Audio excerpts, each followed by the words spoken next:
విశాఖ జిల్లా గాజువాకలో కాంట్రాక్ట్ కార్మికుల తొలగింపుకు నిరసనగా స్టీల్ ప్లాంట్ బీసీ గేట్ వద్ద కార్మికులు మానవహారం చేపట్టారు.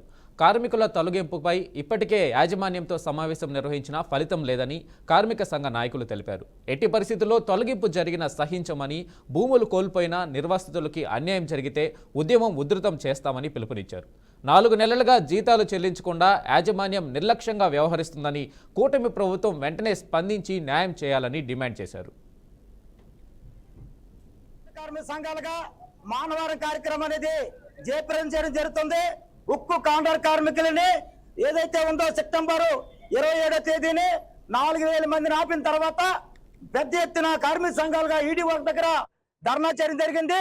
ఈ ధర్నా ఉద్దేశించి ఇక్కడున్న కూటమి ప్రభుత్వం కానీ ఇక్కడున్న మిగతా అధికారులు కానీ మళ్ళీ 4000 మందిని ఆర్ఎస్ సమక్షంలో మళ్ళీ విధుల్లోకి తీసుకోవడం జరిగింది. తర్వాత ఇప్పుడు మళ్ళీ దొడ్డిదారిని ఉక్కు యాజమాన్యము మళ్ళీ ప్రతి కాంట్రాక్ట్లు పిలిచి 30% తగ్గించాలనేసి చెప్పడం జరుగుతుంది. దీనికి వ్యతిరేకంగా ఈ నెల ఫిబ్రవరి 20వ తేదీని సమ్మె నోటీసు కూడా ఇవ్వడం జరిగింది.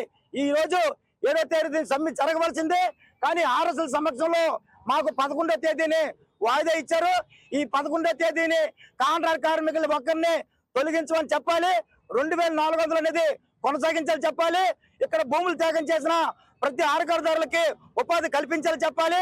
ఇక్కడ ఏ కార్మికుడు తొలగించినా 12వ తేదీ దాటిన తర్వాత మేము కాంట్రాక్ట్ కార్మికులుగా నిరవధిక సమ్మెకి సిద్ధంగా ఉన్నామనేసి ఈ యొక్క మిత్రులందరికీ కూడా ముందుగా ధన్యవాదాలు. ఏదైతే స్టీల్ ప్లాంట్ కాంట్రాక్ట్ కార్మికుల్ని తీయాలని చూస్తుందో ఇది చాలా కుట్రల్లో భాగం. ఎందుకంటే ఈ స్టీల్ ప్లాంట్ కి ఈ అంత అభివృద్ధికి చెందడానికి మూల కారణం కాంట్రాక్ట్ కార్మికులు. గతంలో చెప్పారు కాంట్రాక్ట్ కార్మికులు ఎక్కడ కూడా మేము తీయమని చెప్తున్నారు. అలాగే ఇప్పుడున్న రాష్ట్ర ప్రభుత్వం, కూటమి ప్రభుత్వం కూడా చెప్తుంది ఏ ఒక్కరిని కూడా మేము తీయము, ప్లాంట్ని రక్షించుకుంటాం, ప్లాంట్ని కాపాడుకుంటాం అని చెప్తున్నారు. కానీ ఒక పక్క చెప్తూనే మరో పక్క కాంట్రాక్టుల్ని మీ స్టీల్ ప్లాంట్ మేనేజ్మెంట్ పిలిపించి కాంట్రాక్ట్ వర్గం తగ్గించాలని చెప్పి ప్రెజర్ చేస్తున్నారు. ఇది చాలా దుర్మార్గం. దీనికి కానీ మీరు వెనక తీసుకోకపోతే ఈ యొక్క ప్రమాదం ఎంతవరకు వెళ్తుందో ఎవరు గ్రహించలేము. మేమేమైనా సరదా కార్మిక సంఘాలు ఏమైనా రోడ్డు ఎక్కి సీటుకి మాటికి ధర్నాలు చేయడానికి సరదా. ఒక పక్క స్టీల్ ప్లాంట్ యాజమాన్యం వాళ్ళు చెప్తున్నారు మేము ఎవరిని తీయట్లేదు, కార్మికులు తగ్గించట్లేదు, 2100 తీయట్లేదు అని చెప్తున్నారు.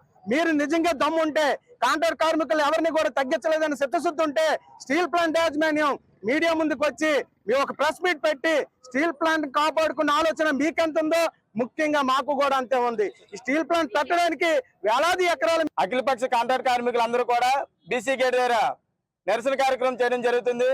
స్టీల్ ప్లాంట్ లో మేనేజ్మెంట్ ఎంత మొండిగా వ్యవహరిస్తుందంటే కాంట్రాక్ట్ కార్మికుల్ని గతంలో 4000 మందిని తీసేశారు. ఆ తీసేసిన వెంటనే గవర్నమెంట్లు ప్రభుత్వాలు చొరవ తీసుకొని మళ్ళీ ఆ 4000 మందిని పెట్టుకోవడం జరిగింది. పెట్టుకున్న తర్వాత ఈ రోజు ఒకసారి 4000 మంది రోడ్డు మీదకి వెళ్ళిపోతే మన ప్రభుత్వానికి బ్యాడ్ వస్తుందనే ఆలోచనతోనే ఈ రోజు ఉన్న ప్రభుత్వం ఆలోచించి మెల్లమెల్లగా మేనేజ్మెంట్ తోని కుట్ర పన్నుతూ ఒక్కొక్కరిని 10 మందిని 20 మందిని అలా చొప్పున తీసేయడం జరుగుతుంది.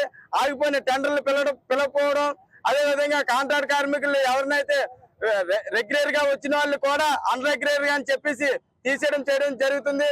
స్టీల్ ప్లాంట్ లో మేనేజ్మెంట్ ఎంత మొండిగా వ్యవహరిస్తుందంటే కాంట్రాక్ట్ కార్మికులకు జీతాలు ఇవ్వకపోయినా కష్టపడి పనిచేస్తూ ప్రొడక్షన్ ఈ రోజు ఈ స్థాయికి తీసుకొస్తుంటే కాంట్రాక్ట్ కార్మికుల మీద వేటు వేస్తూ కాంట్రాక్ట్ కార్మికులను తొలగించే ప్రయత్నం చేస్తున్నారు. అదే విధంగా